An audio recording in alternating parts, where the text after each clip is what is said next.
everyone. I can see everyone coming in. Very nice. Hello, everyone.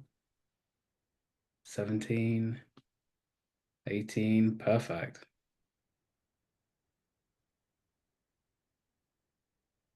Hi, Alexis. Yeah, everyone say hi in the chat. Let us know where you're from, how your mornings are going. Anything interesting happened to any of you this morning? Has anything interesting happened to any of our panel this morning? It's not this morning for me, but it's this morning for I was Yeah, nothing yet, but the day is young. I was still catching some of the April Fool's announcements this morning, still laughing about them. Still found some funny ones. what's the best? Trustin Wills did one about a new feature called Revenge Wills, where you could leave stuff for your enemies or people who thought that you liked them after death, which was pretty fun. Not a bad idea, actually, is it? Sometimes these April Fools are actually good ideas. True. I got excited about the Grand Canyon installing a zip line that went across. Wow. I'm assuming it was April Fool's, but that would have been sick, huh? Mine were really rubbish. They were like ex-housewife from Real Housewives of Orange County's coming back, and then I get all excited and then look at the date. So mine aren't so businessy, sadly. Perfect. Cool. We've got tons of people joining. We've got people from all sorts. Spain, Ohio. I saw someone from Colombia, San Diego, of course, Washington, Arizona. Amazing. Cool. We'll give people a little bit longer to come in and then we will kick off.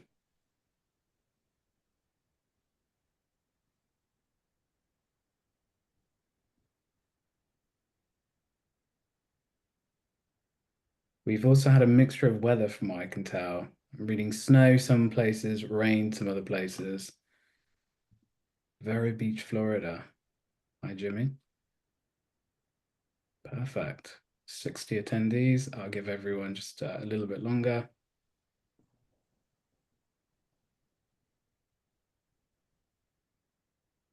Also, anyone can let us know if our virtual backgrounds are back to front. That's been a fun experiment. I'm not hearing anything in the chat yet, so I assume everything is in order. Background looks good. Thank you, Dave. Perfect. Cool. So we are just over 60 attendees. I'm going to give it a tiny little bit more, but it looks like it's slowing down a little bit, so it might be a good time to kick off. I'll give it to 5 past, and then we'll crack on. Sorry, you'll probably hear some British slang at some point. I'm going to try and keep it at a minimum.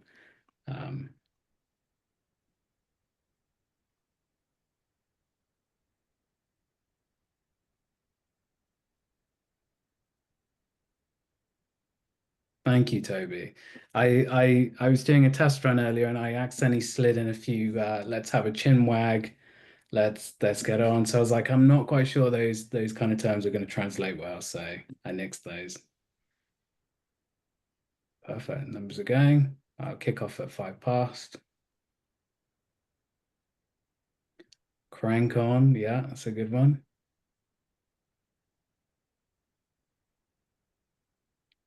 Brilliant. Cool. So we're nearly at 70. We're at 5 past. So let's basically kick off the reason why you're all here. So I'm going to quickly share my screen and we will begin the webinar. Can my panelists just give me a thumbs up if the screen share is working all good? Perfect. Brilliant. Well, hi everyone. Thanks for joining. Thanks for being here today. I'm really excited to have this conversation. I think all of our panel can agree as well.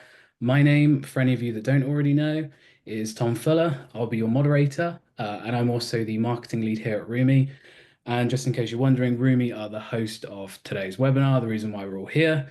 So if you're not familiar with Rumi, we're basically a meeting intelligence platform. And our aim is to help teams get the most value and content from their meetings, even after they're done. And we primarily do that using state-of-the-art AI technology. So that's the reason why we're all here today. It's kind of the thing we're most interested in. It's the thing we talk about the most internally. And we love having these conversations with experts in the field, other people in leadership and businesses, other people operating in the world and opening up to an audience thoughts as well. So you'll be hearing a little bit about Rumi here and there, but if you're curious to learn more yourself, feel free to scan. I need to get the right order. Yep, feel free to scan the QR code in our virtual backgrounds at any point during the session. That'll allow you to book a demo with one of our product experts. And our product experts are also going to be hanging out in the chat as well during this whole webinar. You're looking for Abe or Danny. And they'll be sharing a link to a demo. They'll be answering any product related questions you might have. And any other questions you may have throughout the webinar. So feel free to ask any questions and they'll be there for you. But to get into the bones of today's webinar, we're diving into what is a very, very, very big topic. I think we can all agree. And that's how AI is shaping small business success in 2025. So we've got a fantastic panel lineup. I'm really excited to kind of get them introduced, to get into the weeds of this. And we're going to be focusing on what's actually working for small businesses today. So we're going to be talking about real tools, practical insights, real use cases, and less of all of the hype around AI that I think we're all kind of burned out on at this point after this many years. So we'll be kicking things off with a guided discussion with our panel, and then we'll open up to your questions. So feel free to drop those questions in the chat box any time during this meeting. I'll be keeping an eye on them. And then when we get to the questions section, I'll read those out to the panel and we'll be answering those live. So we'll be covering a few key areas today. So we're going to talk about how companies are actually approaching AI in 2025, what tools are really making the difference out there, how teams are using them and measuring their impact, and then we'll wrap up with what's coming next in the next year. So the session will be recorded and we'll send out a link afterwards, and we're also going to send you some hopefully useful resources as well to kind of help you in your own journeys. So I'm going to stop waffling now. Potentially more British slang there. And I'm going to kick us off to our panel. So if you could each give us a quick intro, let us know who you are, what your company is about, and then also a really fun fact. It could be a hobby, it could be an interest, it could be something crazy that happened in your childhood. You can make up a complete lie if you like, as long as it's entertaining. So I'm going to kick off with Ramsey. Thanks, Ramsey.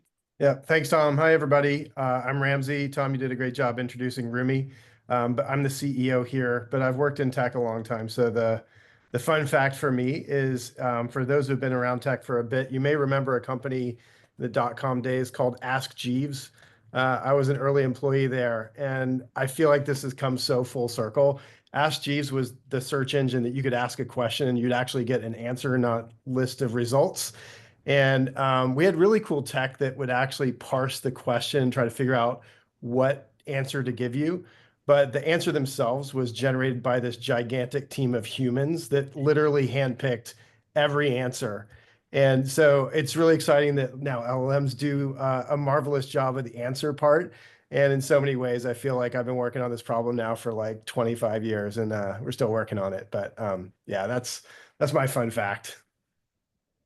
That's amazing. I still remember when we first got introduced to Ask Jeeves in school, and it had just completely blew my mind. But yeah, thanks, Ramsey. Kevin, if we can kick off with you. Yeah, Kevin Schrage here in San Diego. I am the founder of Brand Arrow. We help companies accelerate growth with paid marketing strategies. We started the company in 2019. Prior to that, been in marketing for 20 years now, working with a lot of startup companies, head of marketing.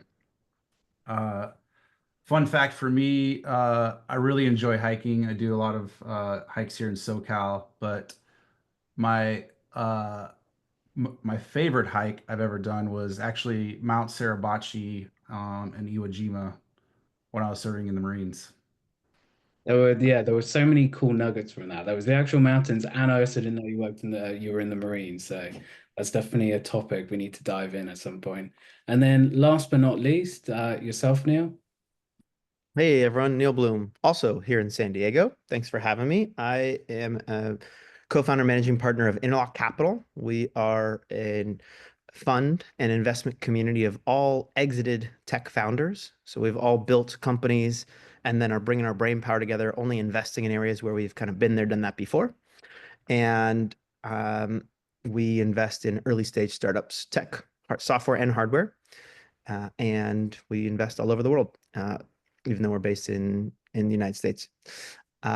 Previously had a tech startup, and I now also have my own podcast called the Tacos and Tech Podcast, where I interview tech builders and then we talk about tacos. And so I have more tacos in the database easily than I've ever eaten, that's for sure. I think we've got the furthest away point taco we've got was someone mentioned one in Australia.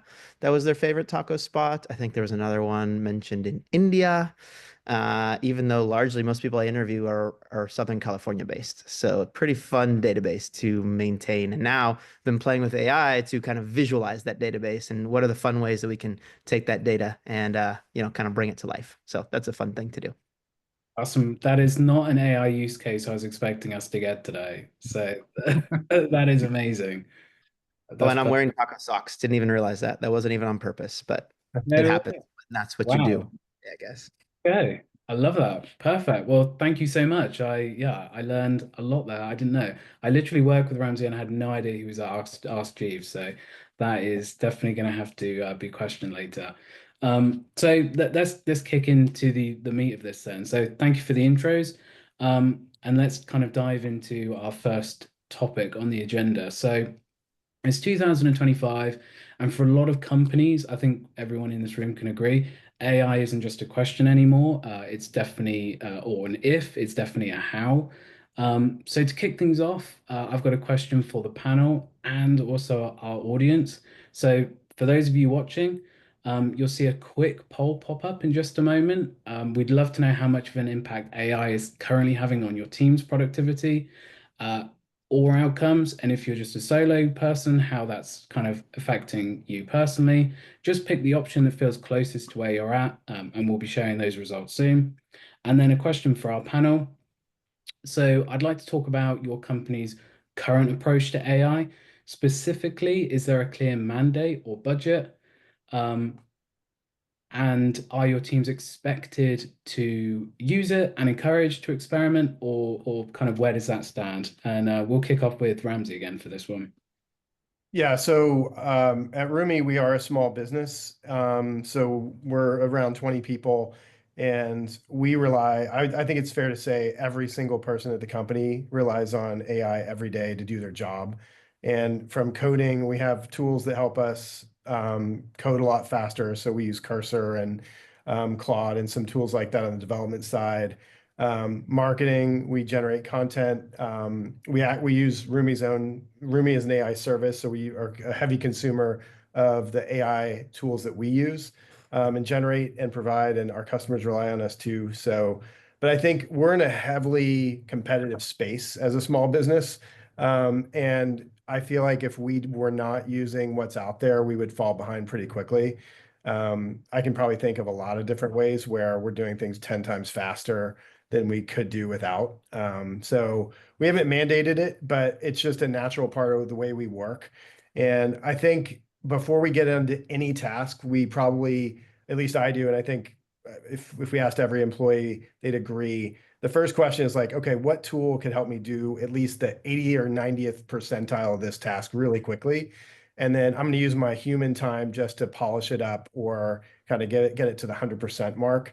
And more recently, we're thinking a lot about, in addition to like what tools can I apply here, it's what data source can I feed that tool to make whatever I'm working on really specific to the job I do.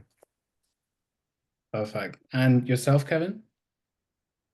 Yeah, so what basically we do a lot of content. So that's like the biggest thing it's been helping out with. We also do market analysis, data analysis, stuff like that. We now have systems in place on, a lot of prompts and stuff like that that our employees are basically mandated to use now when they're creating content. When it comes to copy, we do images and video content as well. So it's changed it dramatically, because back in the day we would sit there with a blank piece of paper and try to come up with copy and writing, ideas for ads and stuff like that. And now you have this powerhouse of AI to like generate not only ideas but also market analysis and like trends, and it's been game changing, and it's accelerating very, very quickly, so it's hard to keep up with. And I think Neal touched on this when we talked the other day, but um, it's also like they have to get their job done.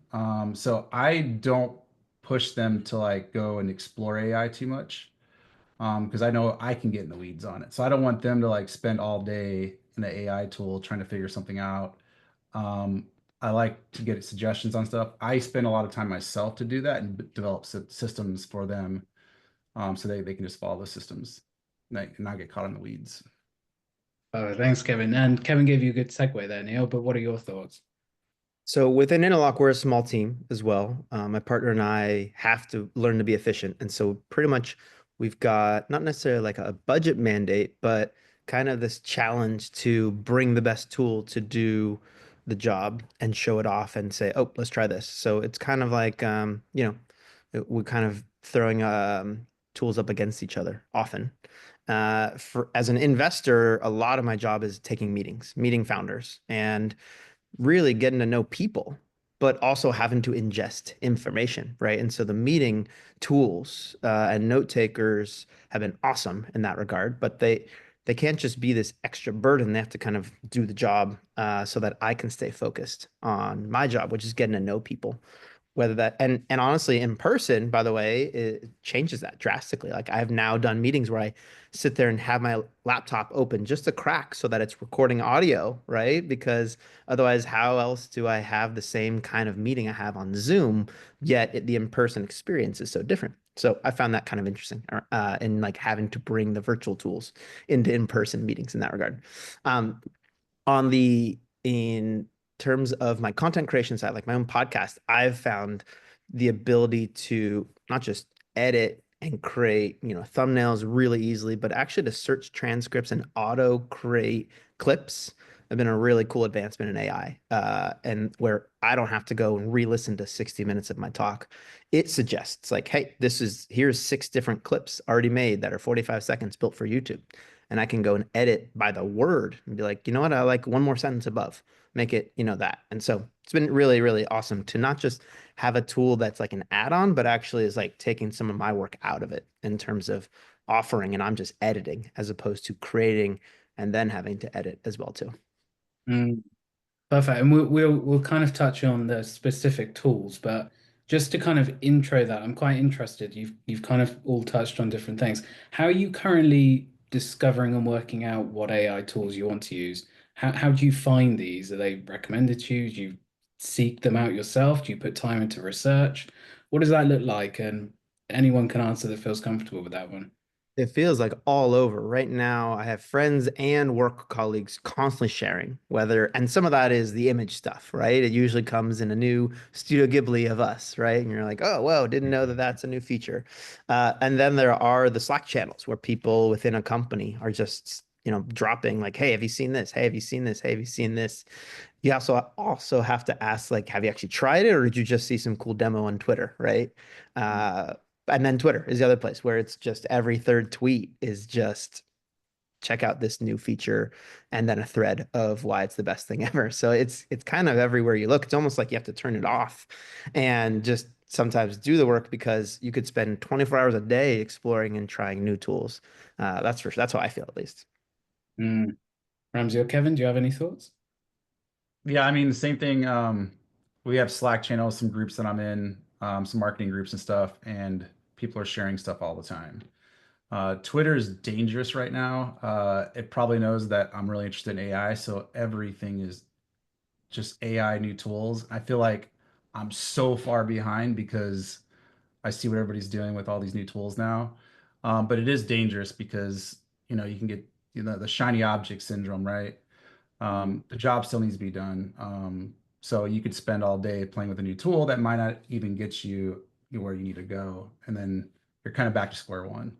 So it can be dangerous. I try to, like I said before, I try to be the one that's pioneering it for my team, and really trying to just find out what works for everybody and not just me, and then I can create systems around it.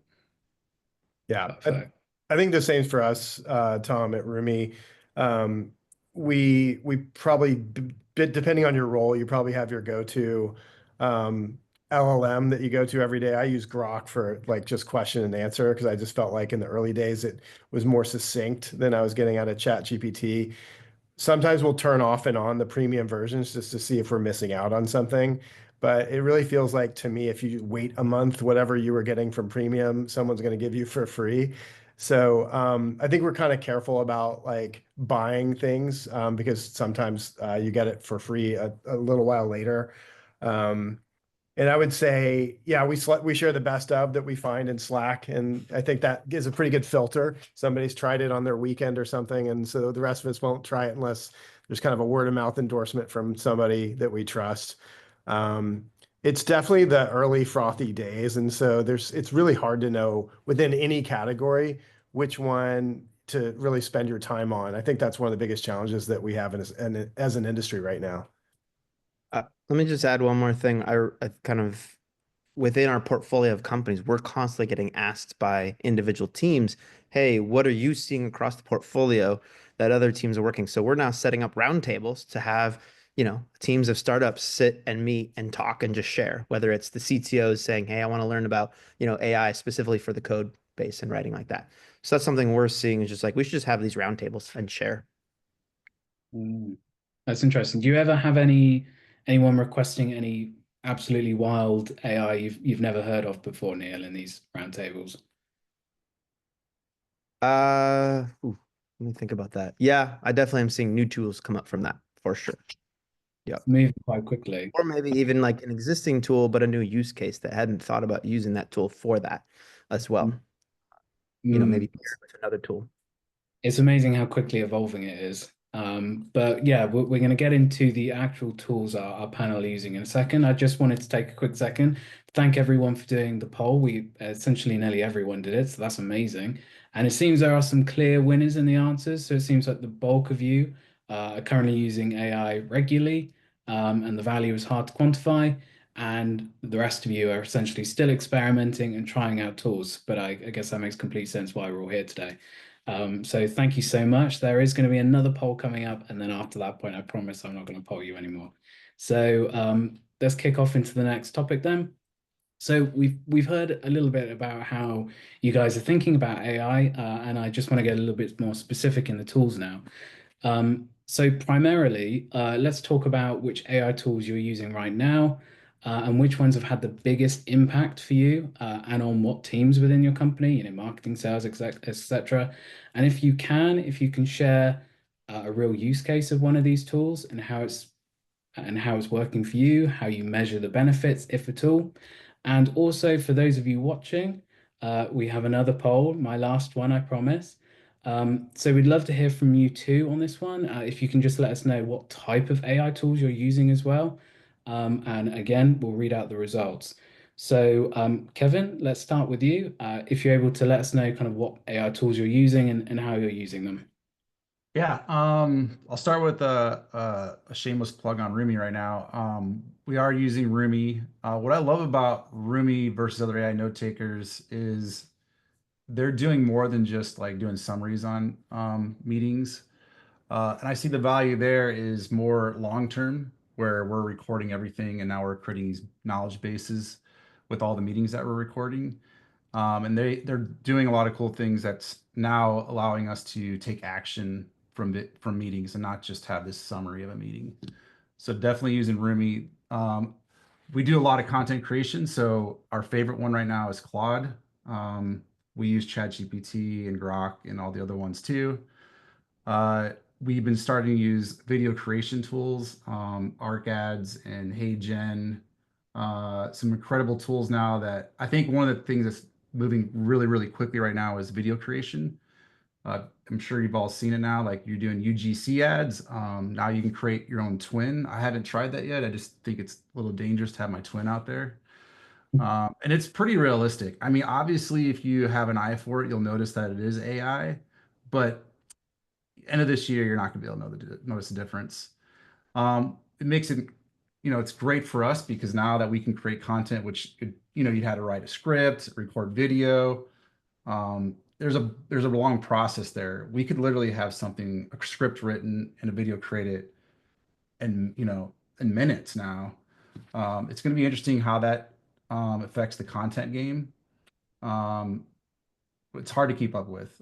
So those are the main things that we're using it for, is really content creation and also market analysis too. So we do market analysis on the clients we're working with, but also competitors. And then we're using that data that we're getting from all the ads that we're running and getting now data analysis, where we used to have to manually sit through data to like make decisions. It's incredible throwing in ChatGPT and it'll uncover something that you didn't know. It's like, oh, did you know that Thursdays is your, best days? Now you can start like honing in on that. Mm. Yeah, I think it's incredible how fast the video AI is moving. Like it felt like only, I mean, the classic meme, isn't it, is the Will Smith video of him eating noodles, and it was completely crazy. And now I see videos, and I'm at the point where I can't really tell until you see like, a hand that looks a bit strange. Um, but what about yourself, Neil? I just tried one just in the last 24 hours. I'm already really into it, called Fixer, Fyxer, for email response. And it will generate to every email. It auto generates 2 responses that I can go and then pick which one I like, which is so much easier than having to come up with some of these responses. There's been a few where I was like, nope, I neither match it. But some of them were it's like, yep, that's it, send. And it claims it's going to learn from my own responses. From every response, it's going to get smarter theoretically. So I'm on a free trial right now, and looks like we're already going to upgrade after 24 hours of trying that one, which is a good one. For the content side, for my own podcast, I use Substack. And Substack, if you upload your video edited, finished version, this is the one that will create the clips, which has been really handy to just, it comes up with, here's 8 spotlights we think are interesting. And then it gives you the whole searchable transcript to make a clip really simple as well too. And I have used some of these others where you search a transcript to make a video from. Just the Substack tool has been so easy to also to already have it built into the place where I'm sending out my podcast as well too. So that's very specific, I would say, for a newsletter. But those are there as well too. And I would say, yeah, those are the two I'm using the most heavily right now. Amazing. And then how, before I move to Ramsey, how are yourself and Kevin, how do you currently kind of quantify the usage of those tools? Are you quantifying like time saved? Is it revenue? Not at all. How do you kind of gauge the success of those tools? I think for me, it's not time saved, but also the kind of almost the delegation of what I need to do, to an employee or even to myself, to have to come up and generate the idea first, then go write the content, whether it's in an email, or it's just always easier as just to kind of edit something than to create from scratch, right? So for me, it's just kind of almost more that I don't have to, it's just kind of a different usage of the brain. And I can now be like, oh, all I'm going to do during email time is just edit and hit send. That just makes me think like I can carve out different kind of thoughtfulness of my day in that regard too. So I think it's that. It's just like the kind of deep think now I can put towards something else in that regard. Perfect. Is that similar for you, Kevin? Time saved, definitely. I think the bigger thing for us is we're all about testing velocity. We run a lot of ads, so if we can find a tool that can beat us, and we do this all the time, we'll put up our copy against AI copy just to see if it can beat it. Usually the hybrid copy works the best.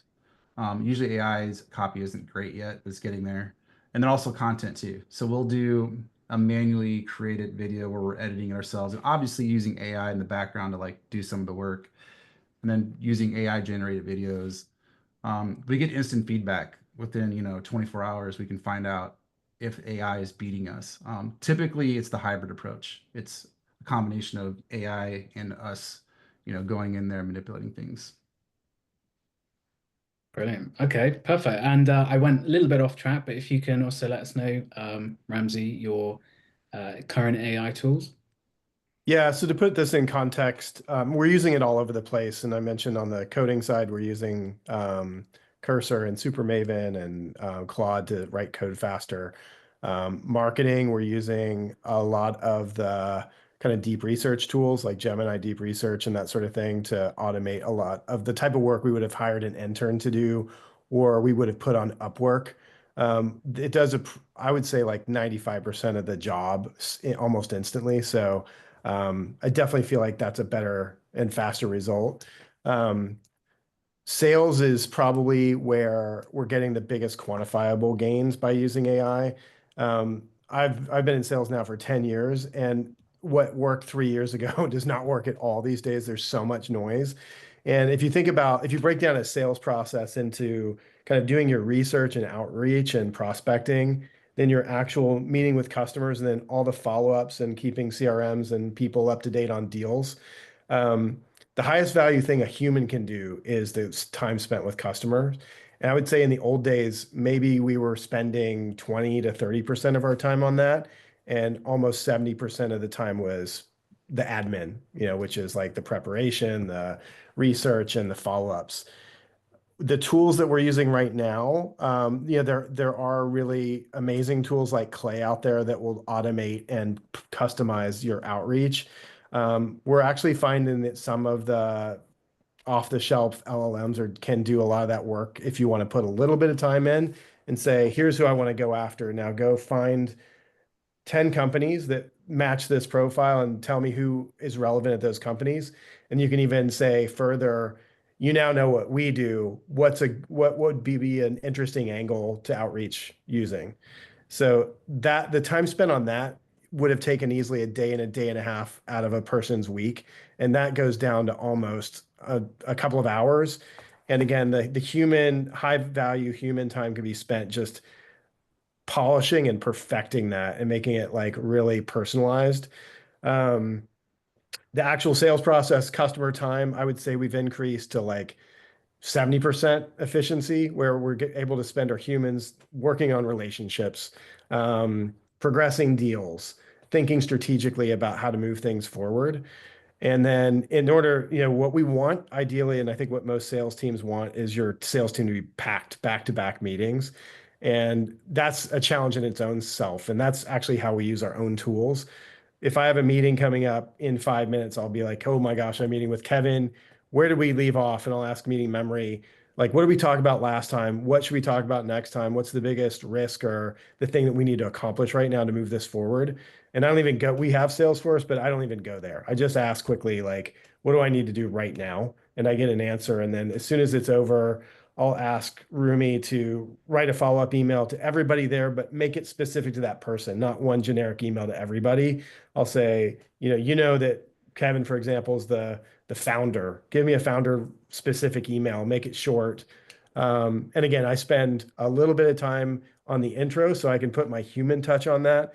But actually, technology does a much better job remembering all the follow-ups and who's supposed to do what. And the downstream admin of CRM updates and all that stuff is completely handled.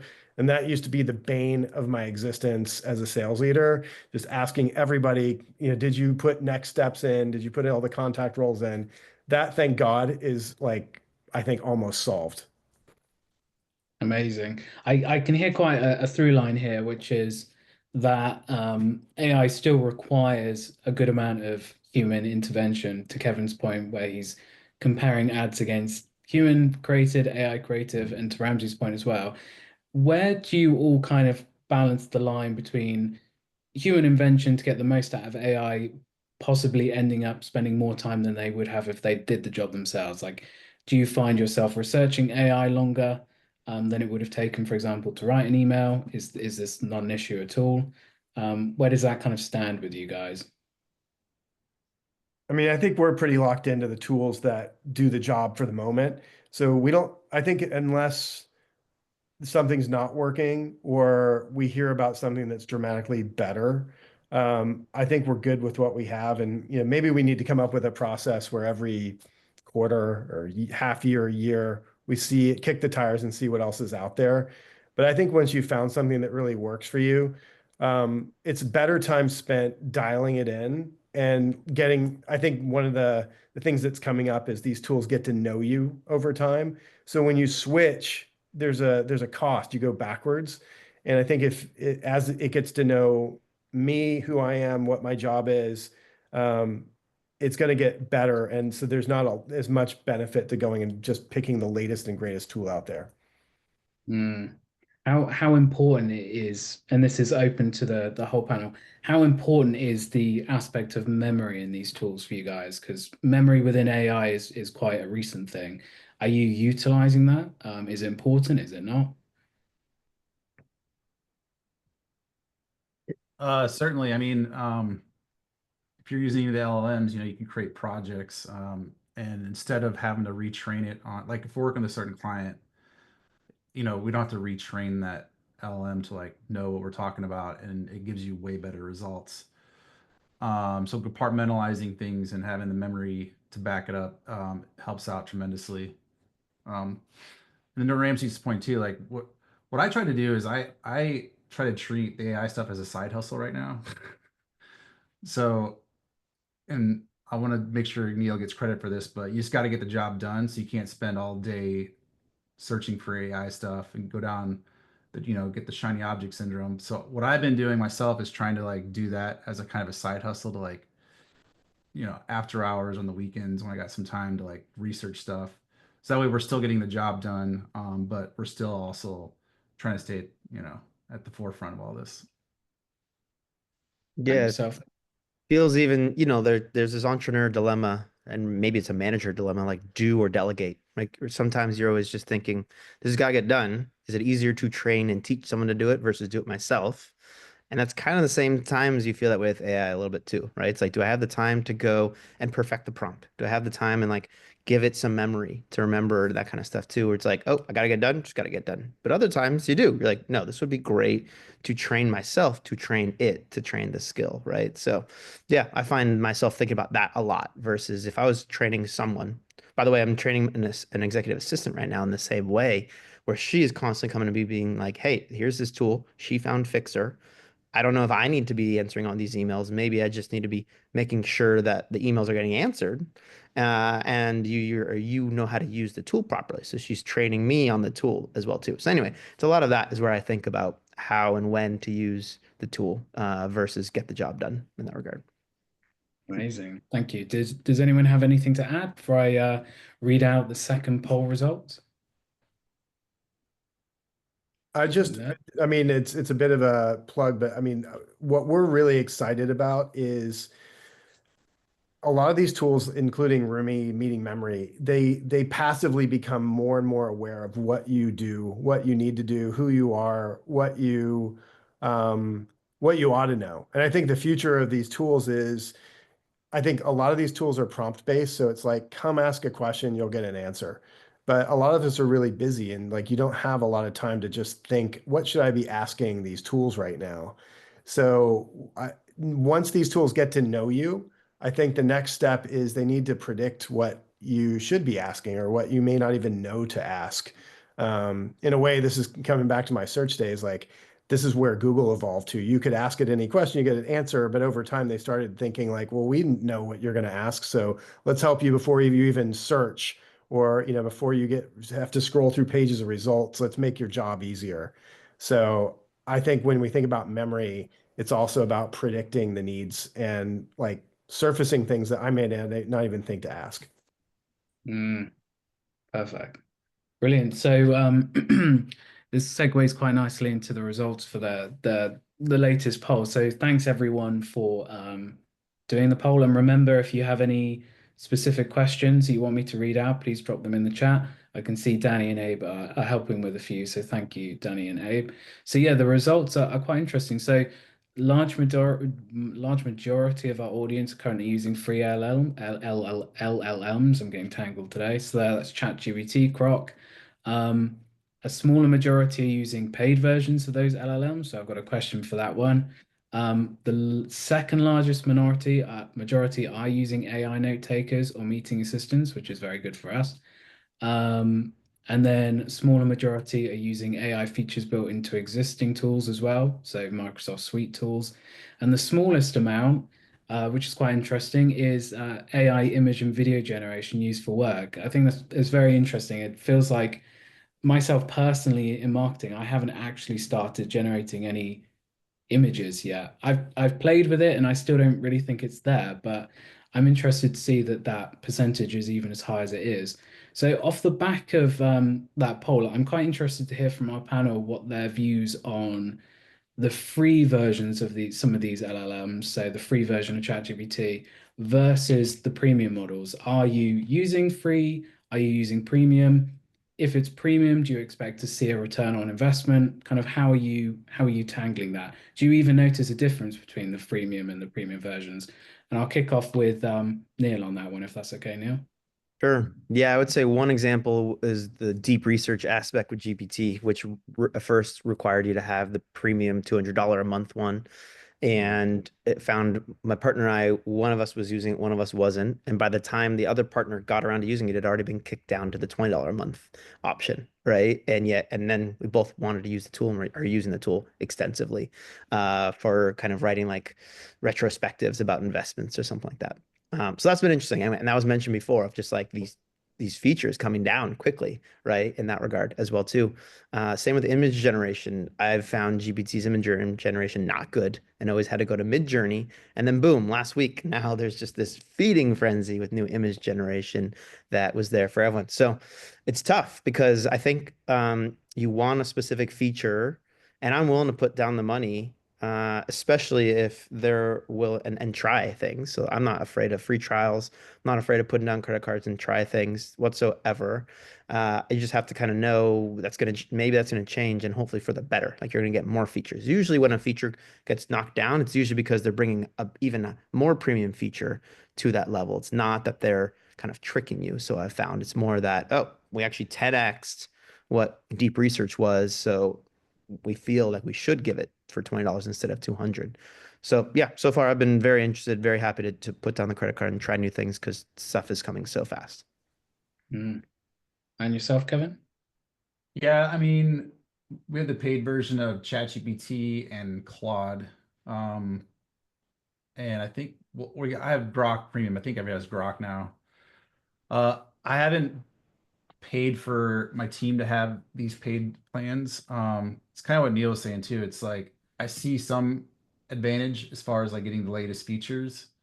When it comes to like image generation lately, it seems like if you don't have the paid version, it's taking really long, or it'll say you can't create it anymore. So you do get like front of the line privileges to like get faster data back to you. Um, but right now, I think I just have the paid version because I want the latest and greatest. But the free versions I think are doing well enough for my team to create the stuff that they need. Perfect. I'm Ramsey. Yeah, I don't think I have anything new to add here. I think that it's similar. I think that I'm willing to pay, and I feel like for technology, what you get for $20 these days is mind-blowing compared to what we used to pay 20 bucks for in the past. Um, and I think because of this arms race that the LLMs are in, it's giving us all a lot of incredible capabilities for almost free. Um, I think the thing that I want to invest in are the things that feed us data that we can use down the road. So like I will invest heavily in stuff that um, gives me some immediate benefit, but also is building something I can tap into later. Someone I think in the chat mentioned, the notion of privacy and can we trust giving these tools internal information you may want to dump into a query or something like that. And I think that's an important consideration. So I think as I select what to invest in, I want to know that it's trustworthy and yeah, I think a lot of times I put money into image generation things that it's well worth it, but I use it once or twice a year. So it's probably not worth the subscription model for me for that. So I hope the charge models kind of match behavior here because I don't want to pay for 20 things monthly and I'm only using them a couple times a year. So I think there's more evolution to come in the industry that way. Mm. We actually, just as you were talking, Ramsey, we had a question in the chat specifically about Rumi from Toby. If you don't mind just quickly answering that for Toby. So the question is, Toby's currently using Otter and doesn't love its transcription accuracy and is interested to know how Rumi is with accuracy and whether or not you can share meetings with your team, meeting recordings. If you could just Yeah. touch on. Sure. Yes, you can share the way we've got it set up. any meeting that you host, you decide whether the summary and the recording and the transcript is for everybody in your team or just the participants. And so if you share everything with the team, which, we're a fully remote company, so every meeting we have is remote, and we decide every single time, is this something I want the whole team to be aware of or not? So we do that. And then if Tom has a meeting with someone yesterday and I want to know how it went, I don't ask Tom, I just ask meeting memory, how did Tom's meeting go with so-and-so? So that's one thing that we do.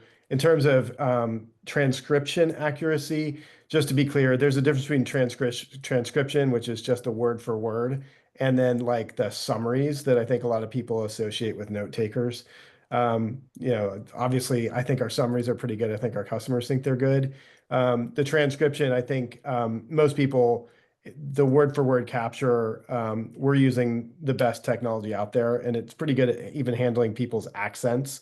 But, I would say the proof's always in the pudding. So, you know what I'm going to say, but I would say try it for yourself and see. Yeah. So Toby's just popped another one. What would you say about the actual transcription word for word? Is it understanding? I can cover that one for you, Toby, in that having obviously doing the marketing at Rumi, I've tried all of them. I would say this, I completely agree with you about Otter's transcriptions. Like to Ramsey's point, we struggled with we're a team from all over the globe. Otter was struggling with accents, different tones. That's not something we have on Rumi. All of our transcriptions have been very, very accurate. It's something we worked years to get right. And then to your team kind of sharing element as well, we kind of go the extra level, and because of the fact you can share information across the team and meetings, we don't even traditionally onboard our new staff anymore. So a new person will join and they have access to the whole suite of Rumi meetings, the team meetings that have been given access to them. They can ask any questions of those. So it's kind of sped up onboarding as well. We also had a question from Anne Marie McGraw, no relation to Tim McGraw, I assume. And the question for probably another one for Ramsey is, can you speak more to the privacy issue? We work with confidential information that has to be protected. Oh, this could be for the whole team, actually, the whole panel. How many of these tools can ensure protection of the information data? So I think really the topic on that is AI and security. Who wants to kind of hit that one? Neal, I'd love to hear your topic on this or your perspective on this, because you have so many companies that deal with this. Yeah, I think we have to assume at this point that nothing's protected. Like I just feel uh whether it's in my inbox or, on a meeting and a transcript, it's just not protected. And so whether it's a company sending me a deck that I then, do I think about, oh, can I upload this to a GPT and ask it questions or something like that? Well, it's kind of already out there because they uploaded it to DocSend and then they uploaded it to Adobe and stuff like that too. So to a certain regard, like I don't know if there are set tools around what can and can't be shared from like a outward facing company perspective in that regard. Now, if it is, company secrets, which could be, certain code bases, yeah, I'm not putting that out there. If it's personal information that, like even about my family, I'm questionable about whether I want to feed that into a tool that, even if I can go and delete the memory later, I don't know if I trust that there isn't a memory somewhere else tracking, capturing it and saving it on its own backend as well too. So yeah, I would say it's that regard. Like it's what you feel comfortable with sharing, but I have this feeling that it's whatever is out there is going to be out there already. And so that's why certain things are just better in an in-person meeting at this point, right? If there's certain things that I don't want a transcript or 7 different meeting note takers to be capturing and doing different things with, it's just better not said in a virtual environment in that regard.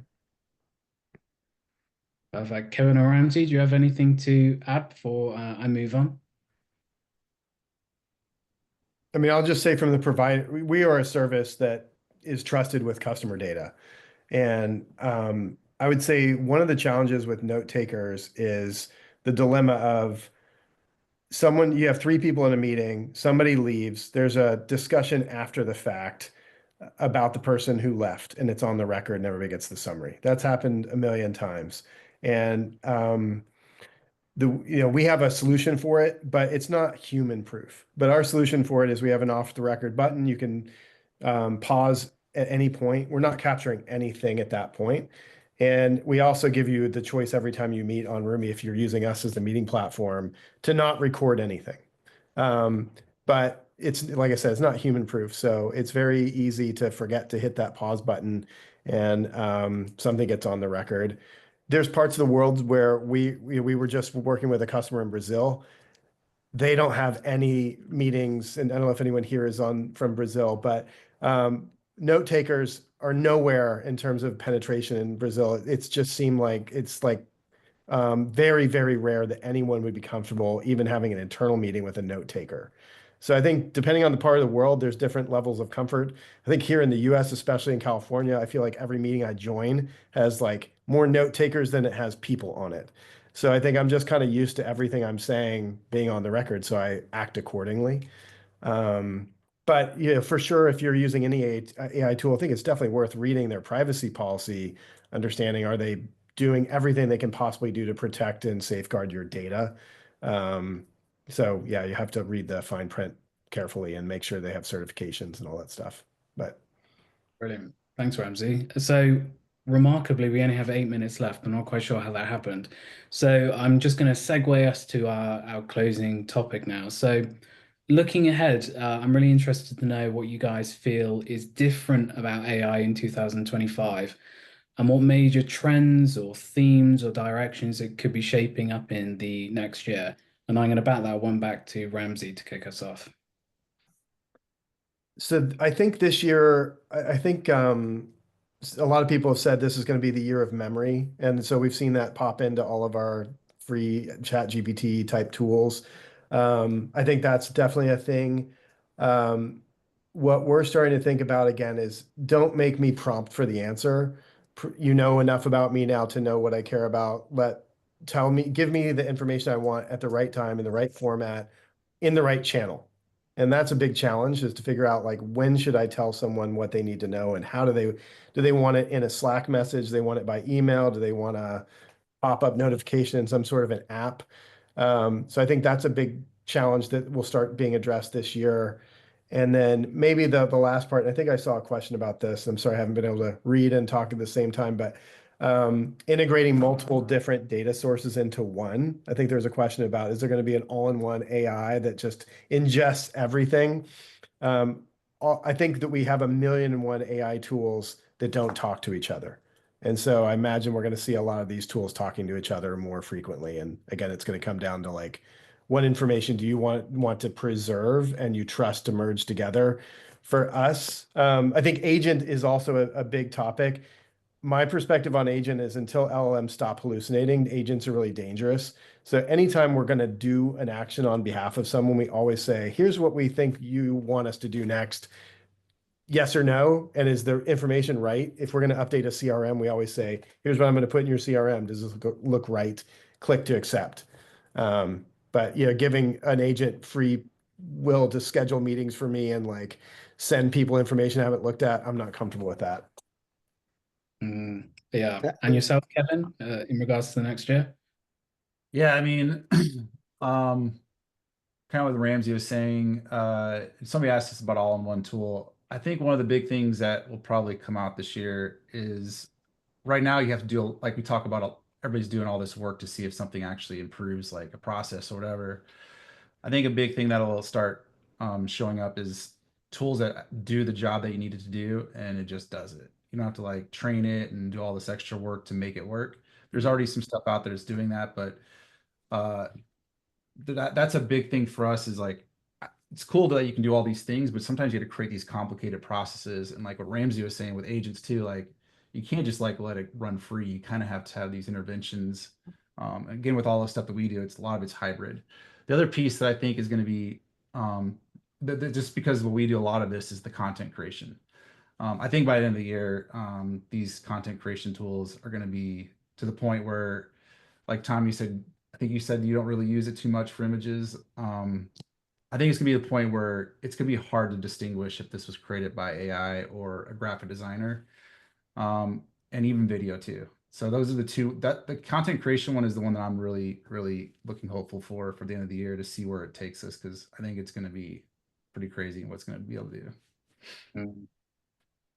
I, And I yourself, Neil? Sorry, I've Yeah, I cut think you off. summarizing what you guys saying, but for me, it's just, solving the problem, regardless if it's an agent or automation flow. It's just the automation aspect. So if a meeting comes out where the to-do actions are schedule another meeting for next Wednesday, like boom, it's just on our calendars, right? Or if it's make intros to these three people, boom, the intros, the emails are written and just happens, right? Because it's where a lot of post-meeting work gets ground down to a halt. It's like we had this great meeting and then there's no follow-up, right? And so it just happened. Just do it is just parts of those pieces where I think this is the year where that will happen. And maybe, yes, like we'll need to see that the calendar invite looks good and then hit send or something like that.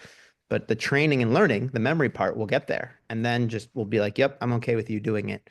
And maybe if there's a problem, retroactively fixing it. But that's what I'm excited about is just the handoff to just do the things that are in anticipating needs, right? In that regard, which I think is already starting to see, which is great.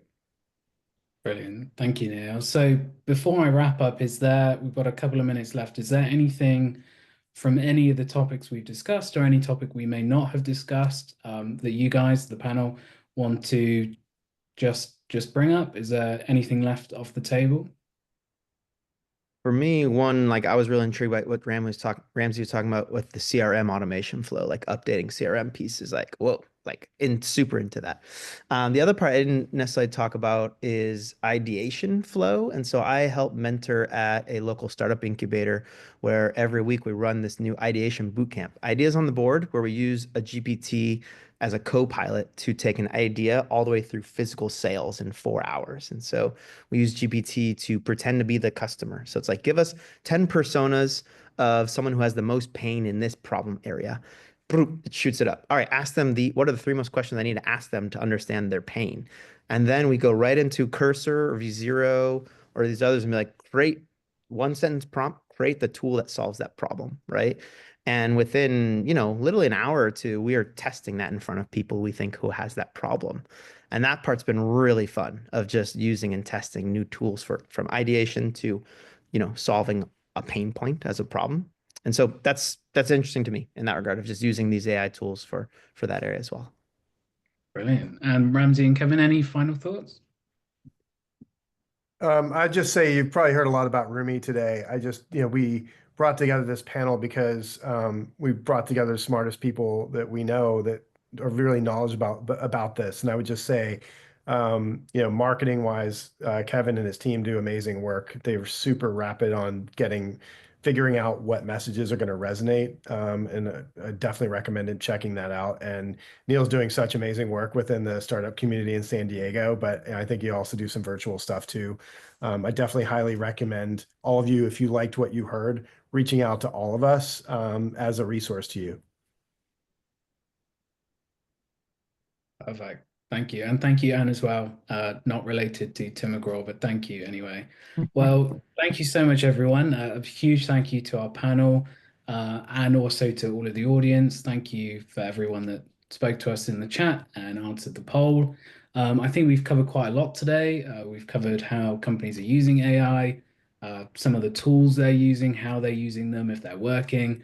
So basically what we're going to be doing is we'll send you all the full recording of this. We're also going to send you a few bonus resources, curating the information from this meeting. Hopefully you'll find those interesting in your day-to-day lives. And as always, if you're curious about Rumi, like Ramsey said, or Brand Arrow or Neal, then please get in touch. Got the QR code, there's links in the chat. And yeah, thank you so much for joining us. And I can't wait to see you all again. So yeah, thank you. Thank you to everyone. Thanks. Thanks, everybody. Everyone, thanks for having me.